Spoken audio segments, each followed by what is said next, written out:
For transportation, I know this has been a big topic in recent weeks. We actually created a transportation department from scratch this year, and its entire fleet is air conditioned. And we're saving money doing this because we've gone from a private company that's for profit to doing it internally, and we've actually saved money doing it. We've got a really good safety management relationship with our fire code violations being reduced. And if you're familiar with education, we're always putting paper up on the walls, and that's half of the battle, is trying to make sure that we don't have so much of the wall covered. Ray Elementary has a second year in a row rating. We've got 5th graders creating campus gardens. We've got a brand new weather station out there that the Education Foundation was able to fund. Cottonwood Creek improved its limited English proficient test scores. We have a very low turnover on that campus, and we also had parent involvement improve. Health Services has been very busy. We've given out over 1,300 doses of H1N1. We also had 850 folks take us up on the seasonal flu, and we've given 950 immunizations. That's quite remarkable. Veterans Hill, they had a recent PBS visit, and they got 100% in all areas, and they're now co-teaching, and what that means is there's a special ed and a regular ed teacher in the same classroom supporting each other to integrate special ed with regular ed. In athletics, we had a great year last year. The Hutto girls, 7 out of 9 sports ended up making it to post-district play. And then we had a state qualifier in the boys hurdles. This is incredible too. We've got a National Team Academic Award for a 4.14 GPA. How many of y'all had it for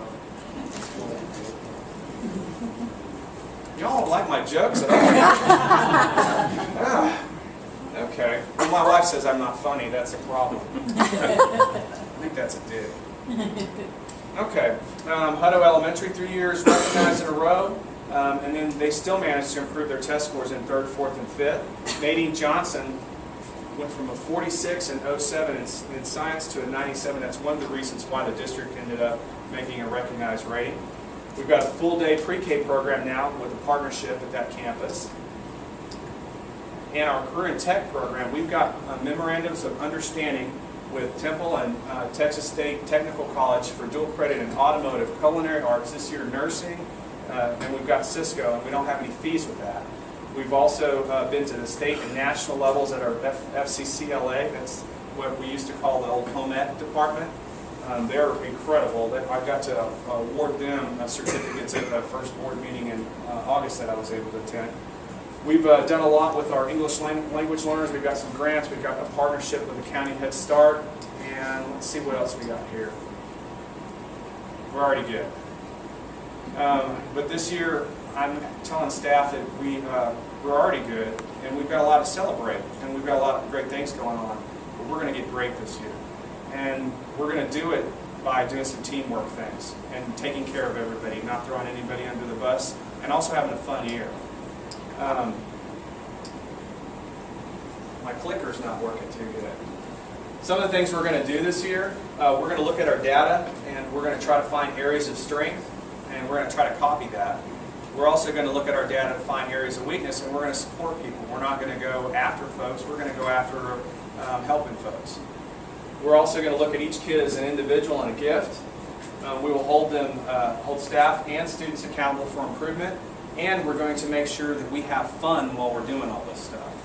I think there's nothing better to motivate staff members and kids than to have a fun and cool environment.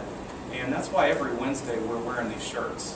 It's kind of hard to not have a smile on your face when you actually get to wear a Hawaiian shirt and blue jeans on a Wednesday. Don't you think? It's hard not to think of Beach Boys music too. We're also going to work together in both the content areas and the specialist teachers. Just a little bit of data for you. We have several things going on. I'm going to show you some trends. I don't know if this has happened before.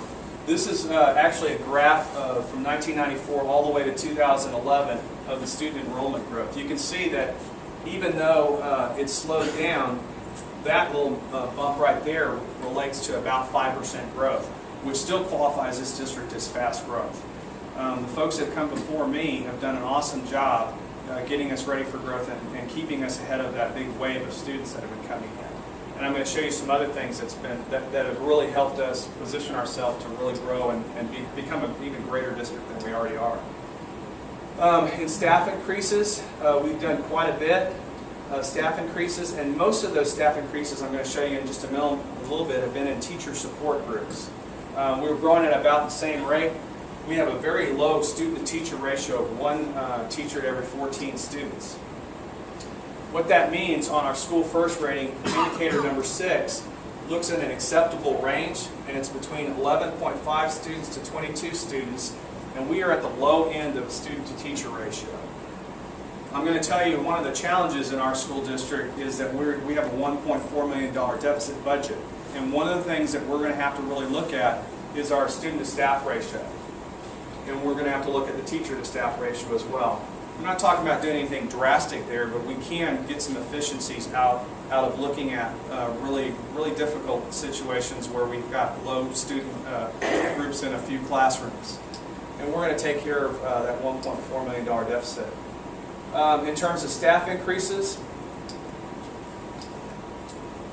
we have, in 1994, we had 721 students, and we had 94 staff, which worked out to a 1 to 7.6 ratio.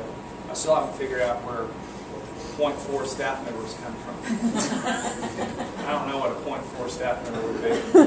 In 2008, there was 4,821 students, and there was a 0.7 staff member here. So, I don't know, what would a 0.7 staff member be? Anyway, 1 to 1.8 was the ratio. So you can see we were pretty consistent as we grew.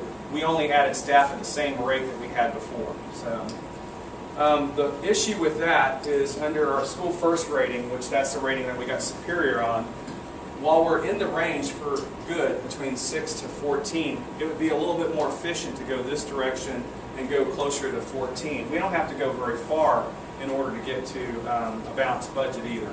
But it does mean that we're going to have to look at staffing this year. Okay, and this is what it looks like in terms of each of our major areas. Teachers, professional support is only folks that support the teacher role. And a lot of them actually do some type of classroom teaching as well. This is all administration. This includes central office, all the way down to assistant principals, and even the clerical professional support. These are only instructional aides or special ed aides, and auxiliary staff is our custodial and our maintenance folks. So you can see the big dramatic growth is here. This is an anomaly that we're going to have to look at, our professional growth. It really grew one year, and I'm wondering if that was just a category error when we were submitting our data to the state.